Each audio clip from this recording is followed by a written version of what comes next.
दोस्तों, गरुड़ पुराण के अनुसार जो मनुष्य ये 7 काम करते हैं, उनके प्राण लेने के लिए स्वयं यमराज पृथ्वी पर आते हैं। इन मनुष्यों को मृत्यु से पूर्व ही यमराज के साक्षात दर्शन हो जाते हैं। इस विषय में एक प्राचीन पौराणिक कथा कही जाती है, जो आज हम आपको सुनाएंगे। आप सभी इस कथा को ध्यान से जरूर सुनें, क्योंकि साक्षात यमराज ने मनुष्यों के कल्याण के लिए बहुत ही ज्ञानवर्धक और जीवन उपयोगी मूल्यवान बातें बताई हैं, जिन्हें सुनकर आप भी धन्य हो जाएंगे। यह कथा जो ज्ञान का सागर है, इसे सुनने मात्र से ही आपके जीवन में महान परिवर्तन होगा। तो चलिए, बिना देरी किए शुरू करते हैं वह महान कथा। पवित्र स्वर्गलोक में देवराज इंद्र की दिव्य सभा के निकट देवर्षि नारद अपने सामान्य विचरण पर थे। अपनी वीणा महती को बजाते हुए वे भगवान विष्णु के भजन गुनगुनाते चलते थे। अचानक उनकी दृष्टि यमलोक की ओर जाने वाले मार्ग पर पड़ी। वहां का दृश्य अत्यंत विलक्षण था। यमराज स्वयं अपने महाबलवान भैंसे पर सवार होकर अपनी दंड पाश धारण किए किसी गहन विचार में आगे बढ़े जा रहे थे। आमतौर पर यमदूतों को ही धरती से प्राणियों की आत्माएं लाने का दायित्व मिलता था, किंतु यहां तो स्वयं धर्मराज चल पड़े थे। देवर्षि नारद ने तुरंत अपनी वीणा को थोड़ा विराम दिया और आश्चर्य से सोचने लगे, क्या कोई ऐसा पुण्यात्मा इस धरती पर है जिसे लाने स्वयं यमराज जा रहे हैं? अथवा कोई घोर पापी ऐसा जन्मा है कि जिसे दंडित करने स्वयं धर्मराज को जाना पड़ रहा है? नारद जी की जिज्ञासा बहुत प्रबल थी। उन्होंने मन ही मन निश्चय किया कि यमराज से पूछे बिना यह रहस्य खुलने वाला नहीं है। अतः वे अपनी दिव्य गति से आगे बढ़े और यमराज के समीप पहुंचकर बोले, हे धर्मराज, मैं आपको प्रणाम करता हूं। आज इतनी शीघ्रता से आप पृथ्वीलोक की ओर जा रहे हैं। ऐसा कौन सा काम आन पड़ा जो स्वयं महाबली यमराज को जाना पड़ रहा है? मेरे मन में इस रहस्य को जानने की बड़ी इच्छा है। यमराज ने देवर्षि नारद को देखकर अपना भैंसा थोड़ा रोका और सम्मानपूर्वक उत्तर दिया, हे देवर्षि नारद, आपको भी मेरा प्रणाम। आप तो भगवान विष्णु के परम भक्त हैं और संपूर्ण जगत के समाचार जानते हैं। फिर भी जब आपने पूछा है तो मैं बताने का प्रयत्न करता हूं। आज पृथ्वीलोक पर 7 ऐसे मनुष्यों के प्राण लेने जा रहा हूं, जिनके कर्म इतने विलक्षण हैं कि उनके पास मेरा स्वयं उपस्थित होना आवश्यक है, चाहे वे पापी हों या पुण्यात्मा। यह मेरा अपना नियम है कि जो भी मनुष्य जीवन में ये 7 विशिष्ट कर्म करता है, उसे यमलोक लाने के लिए मैं स्वयं जाता हूं। नारद जी का विस्मय और भी बढ़ गया। वे बोले, हे धर्मराज, मनुष्यों के प्राण लेने के लिए तो आपके यमदूत जाते ही हैं। फिर ऐसी कौन सी विशेषता है कि आपको स्वयं जाना पड़े? क्या वे 7 मनुष्य किसी महान पुण्य के भागी हैं या उनमें कोई घोर पापी भी है? यमराज ने कहा, हे देवर्षि, मैंने कहा ना, चाहे वो पापी हो या पुण्यात्मा, यदि उसने अपने जीवन में ये 7 कार्य किए हैं तो मुझे स्वयं उसके प्राण लेने आना होता है। आप यदि इच्छुक हो तो मेरे साथ चलिए। मैं उन सबके दर्शन भी करा दूंगा और उनके कर्मों का ब्यौरा भी बताऊंगा। देवर्षि नारद ने भी सोच लिया कि ऐसा सुनहरा अवसर फिर शायद ही मिले, जब स्वयं धर्मराज के साथ पृथ्वीलोक पर जाकर उन मनुष्यों के बारे में जाना जा सके। अतः वे बोले, हे धर्मराज, यह मेरा सौभाग्य होगा। मैं अवश्य आपके साथ चलूंगा। कृपया मार्गदर्शन करें। इतना सुनते ही यमराज ने अपने भैंसे को निर्देश दिया और यमलोक की सीमाओं को पार कर वे देवर्षि नारद के साथ आकाश मार्ग से पृथ्वी की ओर प्रस्थान कर गए। उनका पहला गंतव्य था एक घना दुर्गम वन क्षेत्र, जहां एक अत्यंत दरिद्र ब्राह्मण की कुटिया थी। घना वन था, जिसका नाम महाक्षय वन बताया जाता था। इस वन का वर्णन अनेक पुराणों में भी मिलता है कि यहां आर्षि मुनि कठोर तप करते थे और अनेक आध्यात्मिक साधनाएं संपन्न होती थीं। उसी वन के मध्य एक जर्जर सी कुटिया खड़ी थी, जिसके बाहर एक अत्यंत दरिद्र वृद्ध ब्राह्मण का मृत शरीर पड़ा था। वहां न कोई परिजन था, न कोई मित्र, न कोई पड़ोसी। चारों ओर सन्नाटा था। केवल सूखे पत्तों की सरसराहट और कभी-कभी वन पक्षियों का क्रंदन सुनाई देता था। यमराज और देवर्षि नारद वहां पहुंचे। देवर्षि ने उस वृद्ध ब्राह्मण के मृत शरीर को देखा तो उनका हृदय द्रवित हो उठा। उन्होंने यमराज से पूछा, हे धर्मराज, ये कौन है? यहां तो इसकी देखभाल के लिए कोई नहीं दिख रहा। इसके परिवारजन कहाँ हैं? यमराज ने उस मृत ब्राह्मण के शरीर के समीप खड़े होकर गंभीर स्वर में उत्तर दिया, हे देवर्षि, इसका नाम सत्यव्रत है। यह अपने समय का अत्यंत विद्वान ब्राह्मण था, किंतु जीवन भर इसने सत्य का पालन किया। इसने कभी असत्य नहीं बोला, कभी किसी का छल कपट नहीं किया और धर्म के मार्ग से तनिक भी विचलित नहीं हुआ। परिणामतः यह गरीबी से उबर नहीं पाया।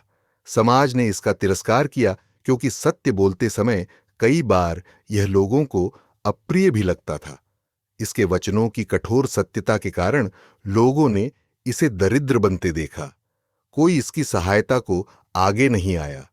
अंततः परिवारजन भी इससे दूर हो गए। नारद जी ने आगे पूछा, हे धर्मराज, किंतु यह स्थिति इस पर क्यों आई? क्या केवल सत्य बोलने के कारण? यमराज ने विस्तार से समझाया, देखिए, इस संसार में कई मनुष्य मिलेंगे जो छल, कपट, झूठ और बेईमानी के माध्यम से धन या सुविधाओं का अर्जन कर लेते हैं। सत्यव्रत ने ऐसा कभी नहीं किया। इसने सदैव सत्य का साथ दिया। शास्त्रों में कहा गया है, सत्यम वद धर्मम चर, अर्थात सदैव सत्य बोलो और धर्म के मार्ग पर चलो। इसने अपना सारा जीवन इसी सिद्धांत पर जिया।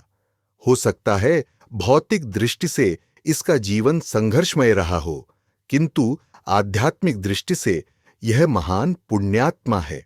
नारद जी ने उसकी निस्सहाय स्थिति देख व्यथित होते हुए कहा, हे धर्मराज, क्या इसने जीवन में कभी कोई पाप किए हैं? क्या इसने कभी दूसरों का मन दुखाया है? यमराज बोले, यह सत्यव्रत बड़ा ही विनम्र था। सत्य बोलते समय भी यह किसी का अनादर नहीं करता था। अत्यंत विनम्रतापूर्वक अपने विचार रखता था। लेकिन सत्य कटु होता है। कई बार लोगों को असुविधा हो जाती है, किंतु इसके पुण्य इतने महान हैं कि इसको स्वयं लेने के लिए मुझे आना पड़ा। यह मेरा नियम है कि जो मनुष्य जीवन भर सत्य का पालन करता है और किसी को कष्ट पहुंचाए बिना धर्म के मार्ग पर अटल रहता है, उसे ले जाने के लिए मैं स्वयं आता हूं, चाहे वह व्यक्ति धन संपदा से वंचित ही क्यों न रहा हो। अब यमराज ने अपने दिव्य अधिकार से सत्यव्रत की आत्मा को उसके मृत शरीर से निकाल लिया। जैसे ही आत्मा बाहर निकली, उसके मुख पर एक अद्भुत तेज था। सत्यव्रत की आत्मा ने देवर्षि और यमराज को प्रणाम किया। यमराज ने उसे सांत्वना दी और इशारा किया कि उसे आगे चलना है। नारद जी के मन में प्रसन्नता हुई कि सत्यव्रत ने भौतिक कष्टों के बावजूद महान जीवन जिया। वह सत्य का महत्व समझ गए और उन्होंने सोचा, इस संसार में सत्य का पालन करना आसान नहीं, किंतु जो ऐसा कर लेता है वह सच में महान पुण्य अर्जित करता है। इस प्रकार यमराज ने सत्यव्रत के प्राण लेकर उसे अपने दिव्य मार्ग पर आगे प्रस्थित कर दिया। तत्पश्चात यमराज और देवर्षि नारद आकाश मार्ग से आगे बढ़ चले। यमराज का भैंसा आकाश में बड़े वेग से उड़ रहा था और देवर्षि नारद उनके साथ साथ चल रहे थे। तभी नारद जी ने पूछा, हे धर्मराज, अगला स्थान कहाँ है और अब हम किसके प्राण लेने के लिए जा रहे हैं? यमराज ने उत्तर दिया, हे देवर्षि, अब हम श्रीवर्धनपुरी नामक नगर की ओर चल रहे हैं। वहां एक हरिदास नामक मनुष्य की मृत्यु हुई है। वह एक ऐसा मनुष्य था जिसने जीवन पर्यंत मातृदेवो भव, पितृदेवो भव, आचार्य देवो भव के सिद्धांतों का पालन किया। उसने अपने माता पिता और गुरुजन की इतनी सेवा की है कि उसके पुण्य भी अपार हैं। अतः उसके प्राण लेने के लिए मुझे स्वयं जाना आवश्यक है। नारद जी ने कहा, यह सच में सौभाग्य की बात है कि आज मुझे आपके साथ ऐसे पुण्यात्माओं का दर्शन करने का अवसर मिल रहा है। आइए देखें उस हरिदास को। कुछ ही क्षणों में वे श्रीवर्धनपुरी नामक प्राचीन नगर के उपनगर में पहुंचे। वहां एक छोटी सी कुटिया थी, किंतु उसके बाहर कुछ लोग दुखी मुद्रा में खड़े थे। वहां कुटिया के सामने पहुंचने पर देवर्षि ने देखा कि एक जवान पुरुष मृत अवस्था में पड़ा था और उसके वृद्ध माता पिता बिलख बिलख कर रो रहे थे। देवर्षि नारद ने कहा, हे धर्मराज, यह युवक तो काफी युवा दिखाई देता है। इसके माता पिता बहुत वृद्ध हैं। ऐसा कौन सा कर्म था जिसके कारण इस युवक ने इतनी जल्दी अपना शरीर त्याग दिया? यमराज ने समझाया, हे देवर्षि, इस युवक ने जीवन भर अपने माता पिता की सेवा की। जवानी में भी जब इसे स्वयं गृहस्थी बसाने का समय था, इसने अपने लाभानि से अधिक अपने माता पिता की सुख सुविधा का ध्यान रखा। उसके माता पिता अस्वस्थ रहते थे, फिर भी वह अपनी सामर्थ्य भर उनका उपचार कराता, उनकी देखभाल करता, उनके मन की इच्छा समझने का प्रयास करता। मनुस्मृति में कहा गया है, माता पिता देवताओं के समान हैं। जो मनुष्य अपने माता पिता की सेवा करता है, उनका अनादर नहीं करता, उनके प्रति श्रद्धा रखता है, वह महापुण्य को प्राप्त करता है। नारद जी ने कहा, यह सत्य है। भगवान विष्णु ने भी अनेक अवसरों पर माता पिता की सेवा को ही सबसे बड़ा धर्म कहा है। इस युवक ने पिता की आज्ञा का अनुपालन किया, माता के प्रति समर्पण भाव रखा, तो निश्चय ही इसके पुण्य फल अद्वितीय होंगे। यमराज कहते हैं, ऐसे पुत्र विरले ही होते हैं जो अपनी समस्त इच्छाओं को त्याग कर माता पिता को प्राथमिकता देते हैं। इसने सब कुछ छोड़कर अपने माता पिता की सेवा की। इसके प्राण अब निकल गए हैं, किंतु इसका पुण्य इतना है कि मैं स्वयं इसकी आत्मा को आदरपूर्वक यमलोक तक ले जाना चाहता हूं। मैं नहीं चाहता कि मेरे दूत इसे ले जाए। यह भी मेरे उसी नियम के अंतर्गत आता है जिसके तहत मैंने आपको बताया था। तभी यमराज ने अपना दंड हल्का सा उठाया और वह युवा मनुष्य हरिदास की आत्मा उसके शरीर से बाहर आ गई। आत्मा ने भी यमराज को नमन किया और देवर्षि नारद को देखकर हाथ जोड़ लिए। माता पिता को छोड़कर जाने का दुहक उसकी आंखों में स्पष्ट दिख रहा था। यमराज ने उसे सांत्वना दी, हे वत्स, तुम्हारा लोक परिवर्तन हुआ है। तुमने माता पिता की जितनी सेवा की है, उसके फलस्वरूप तुम्हें उत्तम गति मिलेगी। चिंता मत करो, तुम्हारे माता पिता के भरण पोषण के लिए परमात्मा कोई न कोई मार्ग अवश्य निकालेंगे। हरिदास की आत्मा ने कृतज्ञ होकर यमराज और नारद जी को प्रणाम किया और दिव्य लोक की ओर प्रस्थित हुई। यमराज के इस न्यायपूर्ण व्यवहार को देखकर देवर्षि नारद ने भी राहत की सांस ली। इस प्रकार उन्होंने दूसरा पुण्यात्मा देखा, जिसकी सेवा भावना ने उसे महान बना दिया था। अब यमराज और नारद जी तीसरी आत्मा की खोज में आकाश मार्ग से आगे बढ़ चले। नारद जी ने बीच में फिर प्रश्न किया, हे धर्मराज, अगला गंतव्य कौन सा है? अब किसके प्राण लेने जा रहे हैं आप? क्या वह पापी है या पुण्यवान है? यमराज बोले, हम अब गोवर्धनपुर की ओर चल रहे हैं। वहां एक व्यक्ति है, उसका नाम है गोपाल दास। वह गोसेवा में अपना जीवन लगा चुका है। उसी का अभी अभी देहांत हुआ है। नारद जी ने विस्मित होकर कहा, गोपाल दास, नाम से ही प्रतीत हो रहा है कि वह गोमाता से बहुत प्रेम करता होगा। कुछ ही देर बाद वे गोवर्धनपुर के समीप जा पहुंचे। यह नगर प्राचीन काल से गोसेवा और कृष्ण भक्ति के लिए प्रसिद्ध था। नगर के बाहर की ओर एक छोटा सा गौशाला था, जहां कई गायें थीं। गौशाला के बाहर ही गोपाल दास का पार्थिव शरीर रखा गया था। उसके आसपास कुछ गोवंश उदास मुद्रा में खड़े थे, मानो उन्हें भी अपने रक्षक के जाने का एहसास हो चुका हो। आसपास के लोग भी थे, परंतु सभी के चेहरे पर शोक की गहरी छाया थी। फिर देवर्षि नारद और यमराज उस स्थान पर पहुंच गए जहां पर गोपाल दास का शव रखा हुआ था। नारद जी ने उस मृत शरीर की ओर देखते हुए पूछा, हे धर्मराज, इस गोपाल दास के विषय में कुछ विस्तार से बताइए। यमराज ने स्पष्ट किया, गोपाल दास ने अपना सारा जीवन गो सेवा को समर्पित कर दिया। उसने केवल गौमाता ही नहीं, बल्कि भूखे पशु पक्षियों को भी दाना पानी दिया। अपने सीमित संसाधनों के बावजूद वह हमेशा कोशिश करता था कि किसी जीव को भूखा न रहना पड़े। शास्त्रों में कहा गया है, गावो विश्वस्य मातरः। इसका अर्थ है, गाय विश्व की माता है और गौमाता की सेवा को तो सर्वोच्च पुण्य माना जाता है। इसके अतिरिक्त इसे प्राणिमात्र पर दया का भाव था। यही कारण है कि गौमाता के प्रति प्रेम और दया के इस पुंज व्यक्ति के प्राण लेने भी मुझे स्वयं आना पड़ा। इतना सुनकर नारद जी ने टिप्पणी की, अक्सर लोग अपने स्वार्थ में इतने डूब जाते हैं कि पशुओं की व्यथा समझ ही नहीं पाते। किंतु गोपाल दास ने अपने लिए कमाया या न कमाया हो, पर इन बेजुबान प्राणियों के लिए अपना सर्वस्व अर्पण किया। ऐसा विरले ही होता है। यमराज ने सहमति में अपना सिर हिलाया और तब गोपाल दास के पार्थिव शरीर के पास आए। उनके दंड के हल्के से संकेत पर गोपाल दास की आत्मा निकलकर सामने आ गई। उसके मुख पर एक परम शांति और संतोष का भाव था। जैसे ही उसने यमराज को देखा, उसने हाथ जोड़ लिए और देवर्षि नारद को देखकर भी नमस्कार किया। यमराज बोले, हे गोपाल दास, तुमने गोमाता की सेवा कर अपार पुण्य अर्जित किया है। गौमाता में 33 कोटि देवताओं का वास माना जाता है। तुम्हारी करुणा केवल गौमाता तक सीमित नहीं थी, तुमने सभी जीवों पर दया की, अतः तुम्हारी पुण्य राशि बहुत बड़ी है।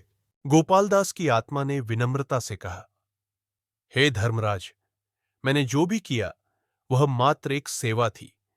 भला पशु पक्षियों के प्रति दया रखना कोई परमार्थ तो नहीं, ये तो हम मनुष्यों का कर्तव्य होना चाहिए। यह सुनकर नारद जी ने प्रसन्न मन से कहा, हे गोपालदास, तुम्हारा यही विचार तुम्हारी महानता को दर्शाता है वत्स। इसके पश्चात गोपाल दास की आत्मा ने कृतज्ञ होकर यमराज और नारद जी को प्रणाम किया और दिव्य लोक की ओर प्रस्थित हुई। इसके बाद यमराज और देवर्षि नारद ने फिर अपनी यात्रा आगे बढ़ाई। आकाश मार्ग से चलते चलते दोनों अगले नगर की ओर पहुंचे। इस नगर का नाम था मधुपुरी, जो अपनी भक्ति परंपरा के लिए प्रसिद्ध था। यहां अनेक भक्तजन भगवान विष्णु की पूजा, तुलसी की सेवा और कीर्तन आदि करते थे। यमराज और नारद जी ने थोड़ी दूरी से ही देखा कि एक घर के आंगन में कुछ स्त्रियां विलाप कर रही थीं। घर की दहलीज पर एक दिवंगत स्त्री का पार्थिव शरीर रखा हुआ था। वह लगभग मध्यम आयु की प्रतीत हो रही थी। उसके समीप ही तुलसी का एक हरा भरा पौधा लगा हुआ था, जिसके नीचे दीपक अभी भी जल रहा था। देवर्षि नारद ने पूछा, हे धर्मराज, क्या यही वह स्त्री है जिसके प्राण ले जाने के लिए आप स्वयं जा रहे हैं? यमराज ने पुष्टि की, हां देवर्षि, इस स्त्री का नाम पद्माबाई था।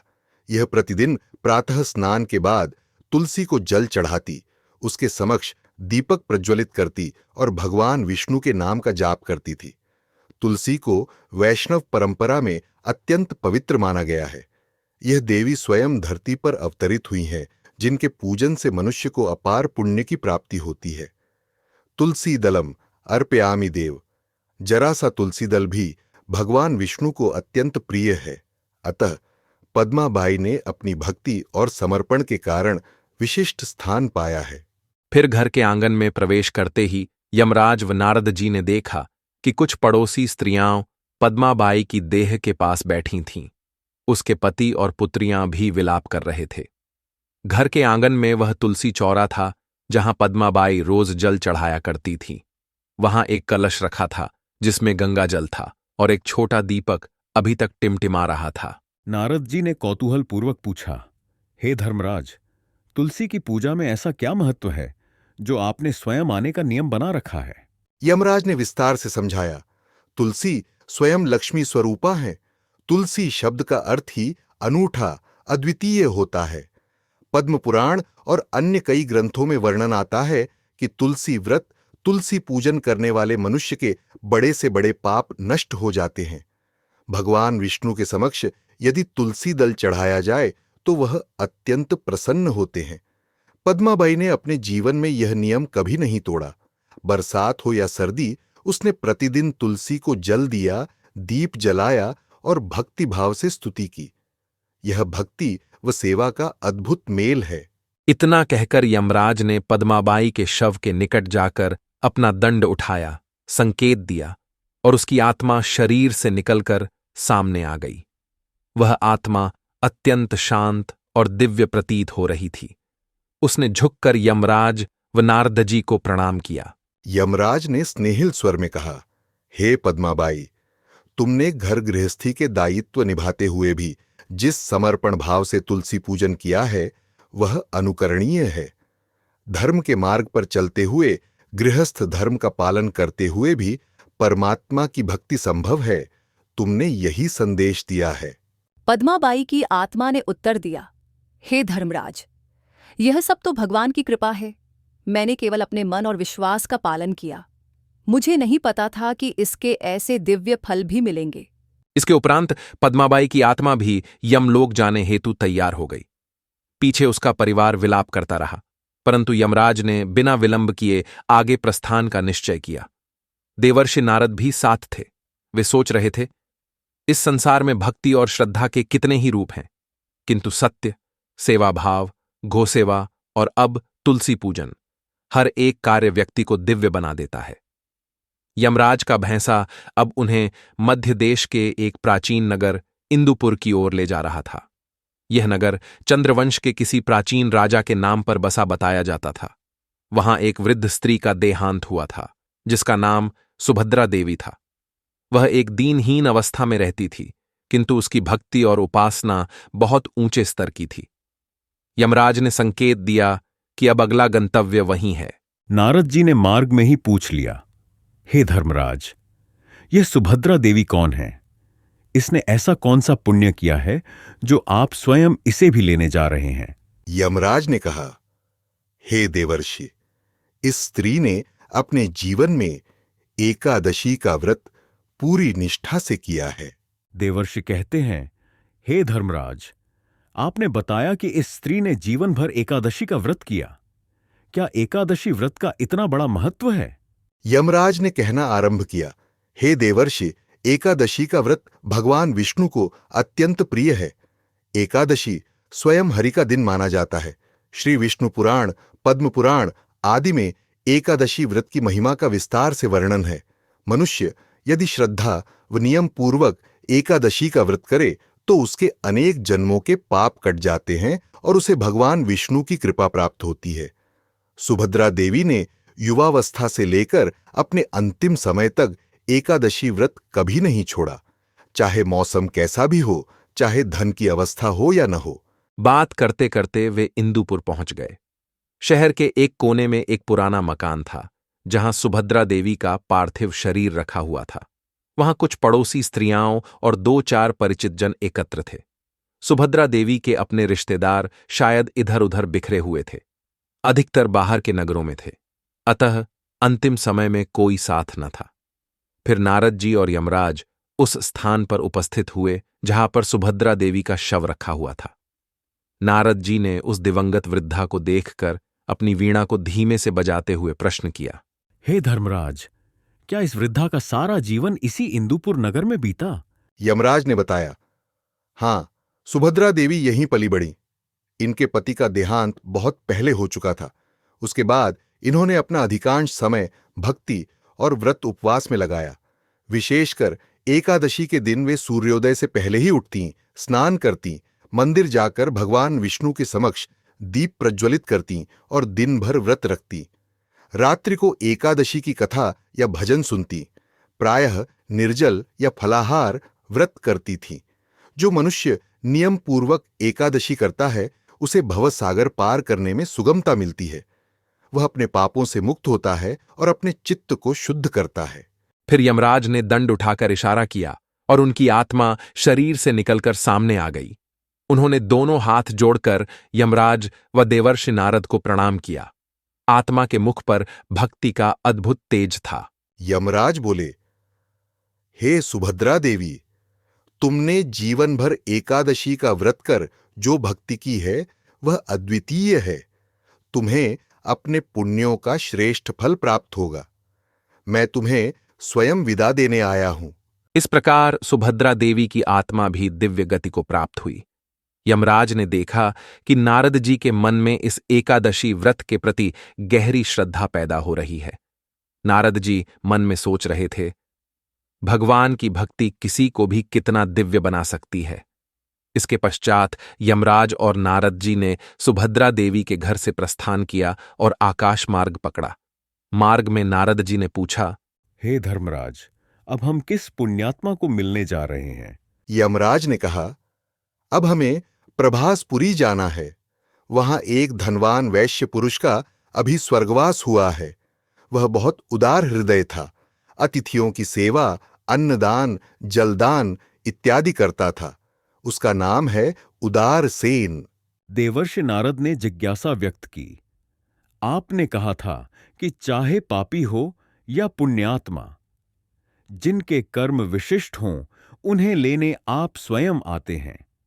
अभी तक हमने उन सबको पुण्यात्मा रूप में ही देखा है, कहीं कोई पापी नहीं मिला। यमराज ने मुस्कुराते हुए कहा, अभी आगे चलकर सब ज्ञात होगा देवर्षि, पर फिलहाल तो उदारसेन भी एक पुण्यात्मा है। अतिथि देवो भव और अन्नदानम परम दानम, इन दोनों सिद्धांतों का उसने जीवन भर पालन किया। यही कारण है कि उसके पुण्य भी प्रचुर मात्रा में हैं। दोनों थोड़ी देर में प्रभासपुरी पहुंच गए। वहां उदारसेन का विशाल भवन था, जिसके बाहर एकत्रित जनसमूह शोकमग्न खड़ा था। भवन के बाहर आंगन में उदारसेन का पार्थिव शरीर एक दिव्य शैया पर रखा गया था। परिवार के लोग रो रहे थे। नारद जी और यमराज वहां पहुंचे। भव्य भवन के आलोक में भी उदासी फैली थी। नारद जी ने कहा, हे धर्मराज, ऐसा प्रतीत हो रहा है कि यह व्यक्ति अत्यंत समृद्ध था। यमराज ने पुष्टि की, हां, यह अपने नगर का सबसे धनी वैश्य था, परंतु इसने कभी धन का दुरुपयोग नहीं किया। यह सदैव अन्नदान, वस्त्रदान, जलदान, गौदान आदि पुण्य कर्मों में लगा रहता था।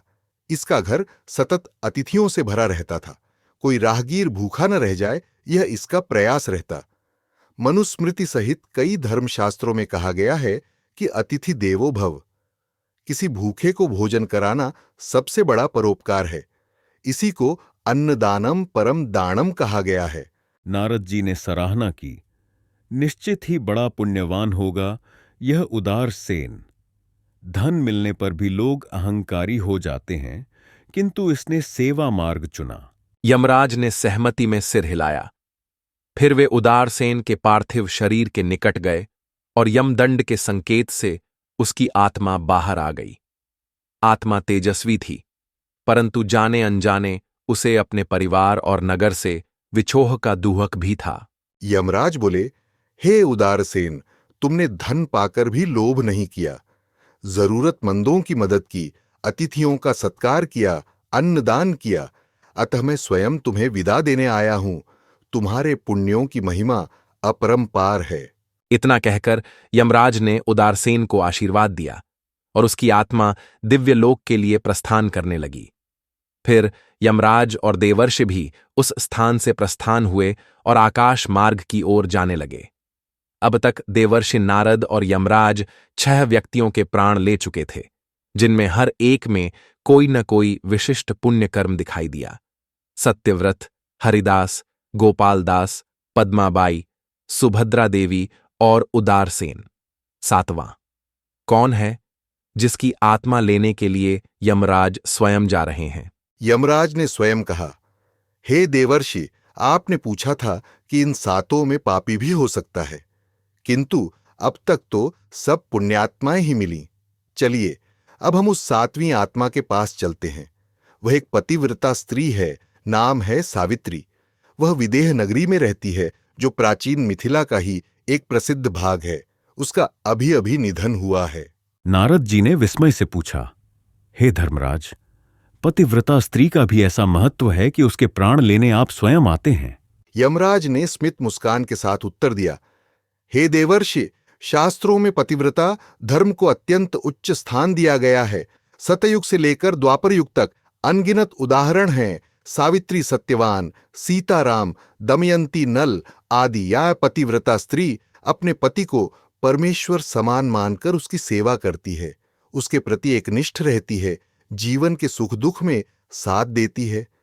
यही पति के प्रति निष्ठा उसे दिव्य शक्ति देती है। आप कुछ ही क्षण में देखेंगी कि इस सावित्री में कितना तेज होगा। दोनों जल्दी ही विदेह नगरी पहुंचे। वहां एक सामान्य सा मकान था, जिसके सामने सावित्री का मृत शरीर एक शैया पर रखा हुआ था।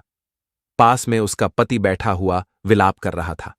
परिवार के अन्य लोग भी अपनी अपनी भावनाओं में रो रहे थे। पति की आंखें सूज चुकी थीं।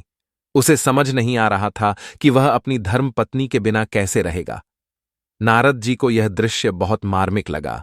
उन्होंने धीरे से कहा, हे धर्मराज, यह स्त्री तो गृहिणी रही होगी। क्या इसने अपने जीवन में पाप भी किए हैं या केवल पुण्य ही कमाए हैं? यमराज ने उत्तर दिया, हे नारद जी, इस स्त्री ने अपने जीवन में अनेक पाप किए।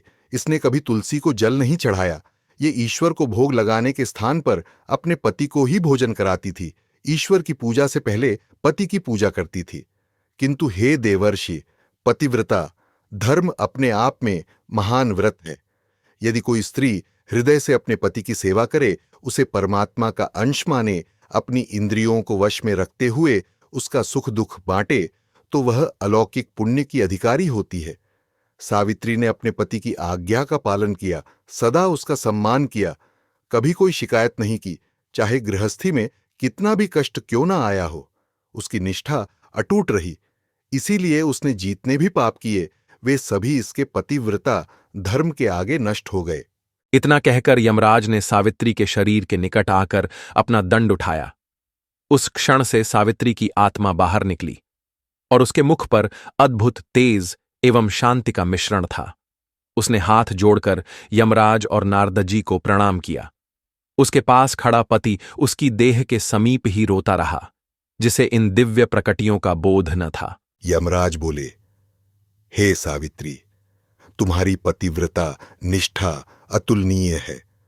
शास्त्रों में कहा गया है कि पतिव्रता स्त्री लोक परलोक दोनों को सुशोभित करती है। तुम्हें भी तुम्हारे पुण्य के अनुरूप परम गति मिलेगी। इस प्रकार सावित्री की आत्मा भी दिव्य मार्ग की ओर प्रस्थित हो गई।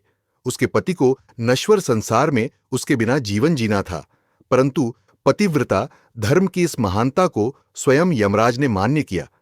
अब सातों व्यक्तियों सत्यव्रत, हरिदास, गोपालदास, पद्माबाई, सुभद्रा देवी, उदारसेन और सावित्री के प्राण लेकर यमराज ने अपना दायित्व पूर्ण किया। सातों आत्माएं अपनी अपनी पुण्य या नियत गति की ओर चली गईं। यमराज ने देवर्षि नारद की ओर देखा और कहा, हे देवर्षि, आपके मन में जो जिज्ञासा थी वह पूर्ण हुई या नहीं? नारद जी ने उत्तर दिया, हे धर्मराज, मैंने आज बड़े गूढ़ रहस्य देखे। आप प्रायः यमदूतों को भेजते हैं, किंतु आज आपने स्वयं इन 7 मनुष्यों के प्राण लिए। अब मैं समझ पाया हूं कि ये 7 कर्म कितने महान हैं। सत्य का पालन, माता पिता गुरु की सेवा, गो सेवा और प्राणिमात्र पर दया, तुलसी की पूजा और भक्ति, एकादशी व्रत का पालन, अतिथि सेवा व अन्नदान और पतिव्रता धर्म। यह सच में बहुत ही विलक्षण नियम है जो आपने बनाया है। यमराज ने कहा, हां देवर्षि, ये सातों कर्म मनुष्य को पवित्रता, सेवा और धर्म की भावना से जोड़ते हैं। अब प्रश्न उठता है कि क्या केवल यही 7 कर्म हैं जो मनुष्य को महान बनाते हैं? उत्तर यह है कि धर्म के और भी कई रूप हैं, किंतु ये 7 ऐसे प्रमुख कर्म हैं जिन्हें करने वाला मनुष्य निःसंदेह दिव्य पुण्य का अधिकारी बनता है। मेरी व्यवस्था में चाहे कोई कितना भी बड़ा पापी क्यों न हो, यदि उसने सच्चे हृदय से इनमें से किसी एक कर्म को भी सिद्धता से कर लिया, तो उसे मेरे द्वारा विशेष सम्मान मिलता है। और यदि किसी ने जीवन भर इन 7 की साधना की हो, तो मैं स्वयं उसे लेने आता हूं। नारद जी ने हाथ जोड़कर कहा, हे धर्मराज, आपकी न्यायप्रियता व नियमावली अद्वितीय है। आज आपने मेरा हृदय प्रसन्न कर दिया। मैं इस ज्ञान को अवश्य ही लोक कल्याण के लिए बांटना चाहूंगा, जिससे अधिकाधिक लोग सत्य, सेवा, दया, भक्ति व धर्म के मार्ग पर अग्रसर हों। यमराज ने आशीर्वचन दिया, जरूर देवर्षि, आप स्वयं नारद हैं जो संपूर्ण त्रिलोक में विचरण करते हैं और हरि भक्ति का प्रचार करते हैं। जो भी मनुष्य इन 7 कर्मों को समझकर अपना जीवन धन्य करेगा, वह निश्चित रूप से उत्तम गति प्राप्त करेगा। इतना कहकर यमराज ने नारद जी को प्रणाम किया और अपना भैंसा मोड़कर यमलोक की ओर प्रस्थान कर गए। देवर्षि नारद ने भी उन्हें प्रणाम किया और अपने स्वभावानुसार वीणा बजाते हुए भगवन नाम का गुणगान करते हुए देवलोक की यात्रा करने लगे। इस प्रकार इस प्राचीन कथा का भावार्थ यह है कि मनुष्य के कर्म ही उसे महान या तुच्छ बनाते हैं। सत्कर्मों की महत्ता सदा से वर्णित है, किंतु अनेक बार हमें यह भान नहीं रहता कि हमारे छोटे छोटे दिखने वाले कर्म भी अलौकिक पुण्य प्रदान कर सकते हैं। सत्यव्रत की कथा हमें सिखाती है कि जीवन भर सत्य का पालन करने से भले ही लौकिक सुख कम मिले, परंतु आध्यात्मिक महानता अवश्य प्राप्त होती है। हरिदास के उदाहरण से पता चलता है कि मातृ पितृ और गुरु सेवा सबसे बड़ा धर्म है। जो इसे निभाता है वह धन वैभव की परवाह किए बिना भी अमूल्य पुण्य अर्जित करता है। गोपाल दास ने गोमाता और प्राणिमात्र पर दया की महिमा बताई। जीव दया से बड़ा कोई धर्म नहीं।